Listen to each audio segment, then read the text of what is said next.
Atlantis. I am Aquaman. Welcome back to Pattern Time. Today on this review will be Leah and Joshua, and together we're going to be reviewing Aquaman 2, which went live in the cinemas towards the end of last year. Shall we just get straight into it? Mm-hmm. Great, let's do this. Right, Aquaman 2, what do you think? Yeah, pretty good, definitely. I'm not sure, can't remember if it was actually better than the first one, but it was definitely a good film, I'd say. Yeah, I agree. It was really good, I think. Yeah, I don't think, it's not like we had any doubts about it. We just, obviously we know about all the stuff that had happened with Amber Heard and that, but it wasn't a case of whether or not the film would be good or not. It was just whether or not her role was actually cut down, which we know from watching it that it wasn't. But yeah, apart from that, yeah, I really enjoyed the film. Well, we like Aquaman anyway. Jason exactly. Momoa does a great part, great role doing it. I think I was thinking about the link between action and comedy, which I felt, like Joshua said, I'm not 100% sure I'm on the first one at the moment, but I felt that there was more comedy in this one than the first one. Yeah, I agree. I think. But it didn't spoil it. It didn't spoil it. I think it was great action. No CGI errors, I didn't think. It was really good. What else can we say? Yeah, the Amber Heard thing. The Amber Heard stuff. It didn't really bother me still anyway. I mean, it's the only thing is that there was a lot of hoo-ha of whether or not her role would be cut down, because obviously there was a lot of people having an issue with her still being in it because we were told she wouldn't. Then they said, oh, you know, her role would be cut down, which we know it wasn't. That was the only thing. But she did well though. She did well. We'll give her props. Yeah. You know, they lied to us, but she did well. The villain, Black Manta. Oh yeah, very good. Very good. Yeah, very good. Very for him good. to come back strong in this film and play a very significant role was very good. But we obviously can't dismiss the worst part of the film. Was the king's was brother. After all of the film. Oh yeah. After all of the film, with the plan of getting this one released from his frozen kingdom, and the minute he gets released from his frozen kingdom, just this. He just gets killed off. Pointless. Stupid. Really. You know. Yeah. Just unbelievable. Yeah. I mean, Black Manta gave more of a fight than he did. Yeah. Which. He came back for a couple of seconds. Which was a bit poor. Obviously, he was throughout the movie because he was the one who was tempting Black Manta. Yeah. But then, when he got at the end where he needed royal blood, someone of Aquaman's line, whoever, and then he came alive, caught Trident or whatever. Yeah. He had like his moment of shine for 30 seconds. 30 seconds at least. And then, what was it? Aquaman or the brother threw the thing, another Trident, and dead. Finished. Finished. Waste of time. Yeah. But it was a good build-up. But now what I just remembered, that when the build-up and he came along, we're getting comfortable now to think, all right, now let's get it on. It's going to start again. And then finish. So. And then it just ended. Yeah, so that was poor.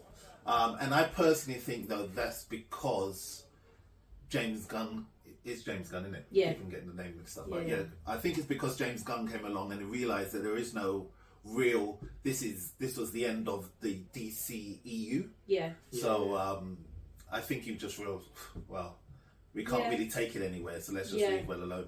Just end. There wasn't much focus on it. That's for sure. No. Yeah. And the only other thing was we waited after all of the credits for the little stupid teaser trailer. Thing. About him trying a beetle burger or something. Yeah, because is it a beetle burger? Yeah, because Aquaman promoted it but once again, not knowing what they want to tease, so they don't tease just nothing. to fill it up, just to fill, just to do a teaser for the sake of doing a teaser. Because it's the end of something, so again, they didn't really spend much. I think they missed the trick on that, because if they were smart, because James was still employed during that, and he could have just, if he was smart, could have just teased something. Yeah, a logo or a picture, anything. But they chose not to do that. They didn't. But yeah, overall, it was a good film. There was good action in it. Good acting. Yeah. No drama. Even Amber Heard that people kind of like. Yep. Probably boycotted the film because of her. Yeah, but I don't think it did. She didn't do too bad. Yeah. She didn't do too bad. Just to say something about the villain as well, because obviously you touched on the fact that he only came in for like 2 seconds.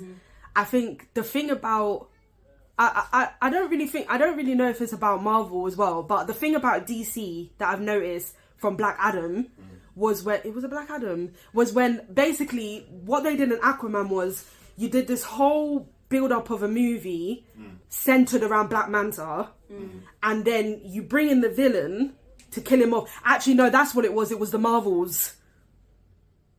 Yes. The Marvels, right? Yeah, and they defeated her quite quickly at the end. It's like, so you're now... Yeah, so you build him up, build. And then he dies so easily. You got nothing to and that's what they did with him. They built him up through the movie because he was taunting Black Manta, then come at the end and then kill him. And wasn't it the same, similar to what they did with Black Adam with the, I don't know the villain's name though.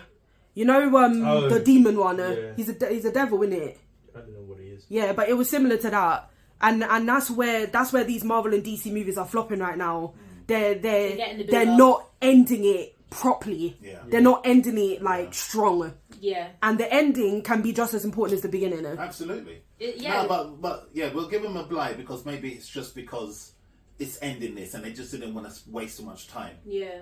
Because phases 1, 2, 3 with Marvel, I know this is not a Marvel review, but phases 1, 2, and 3, they don't have a problem with the endings. No. So maybe it's because they just lost ideas. It's ending one thing. Yeah, it's just... So they just thought, I'll just get it released and let's move on. Yeah. Maybe. Yeah, it makes a lot of sense though. Okay. I think compared to number 1, Aquaman 2 did not even come close.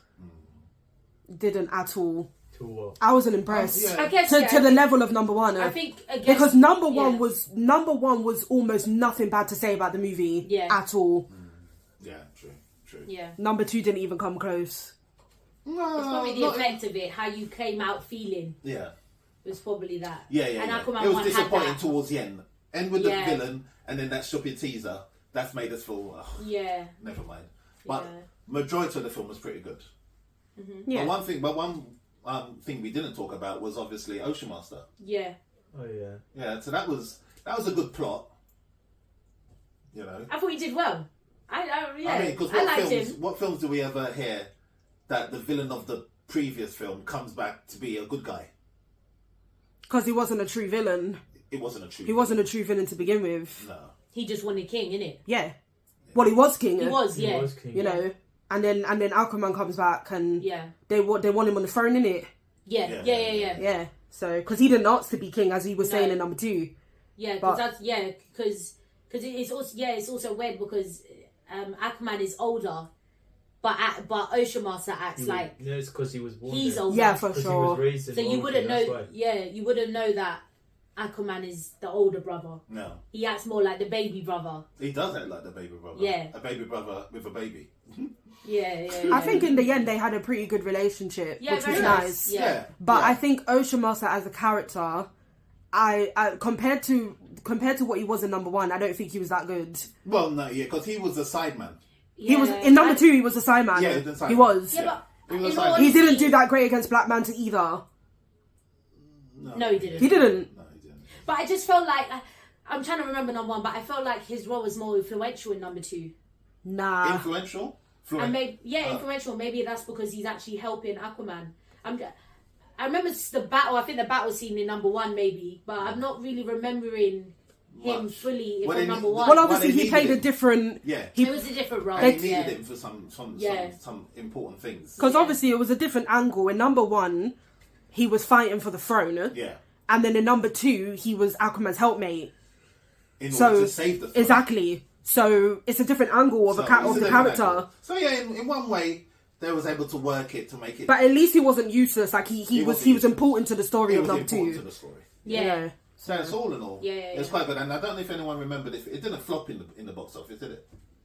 I don't think it did that well though. What, number 1? Yeah. No, number 2. No, it probably did bad because of. I don't think it did that well because of Amber Heard.